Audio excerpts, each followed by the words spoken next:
Cranberry is a 15-month growing process. The bud that is going to turn into a flower in the spring forms the end of July, August. At the same time, it has the fruit on the vine from the previous year's bud. So there's two things going on that I'm taking care of. I'm taking care of the crop that we're going to have and pick in October, plus I'm taking care of that bud that's forming on the vine for the following year's crop. It's a tough way to make a living. The cranberries are cyclic in their production. There's no guarantee that in any year, as much effort as it takes to get them to harvest, that there's going to be anything there to harvest. Mother Nature can intervene. As we enjoy saying now, we're always waiting for hellfire and brimstone, because if you had an insect infestation the day before the harvest took place, you would have a crop that you could throw away. What you have to go through to get that bud, you have to protect it in the winter so that it'll become a flower in the spring.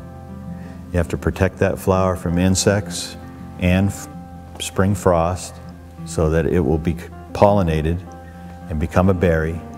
You got to protect that young berry and nurture it and fertilize it so that it has all the nutrients that it needs, and irrigation if you don't have enough rain, so that it'll become a nice, big, ripe cranberry for the fall harvest.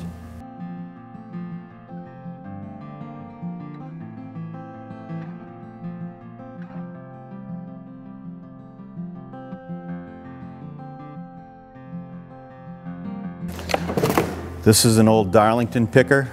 They started using these machines in the 50s and used them right up until the 70s, when they came up with this wet harvesting. The harvest is actually the fun part of it all, yeah, of all your hard work. Especially when you get a good harvest like we do this year, it's fun.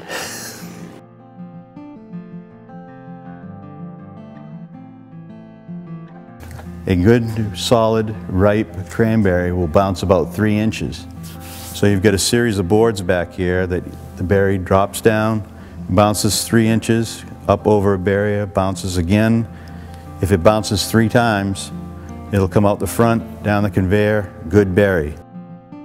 We nursed them from when they bloom till when we knock them off this time of year, right. We nurse them all summer.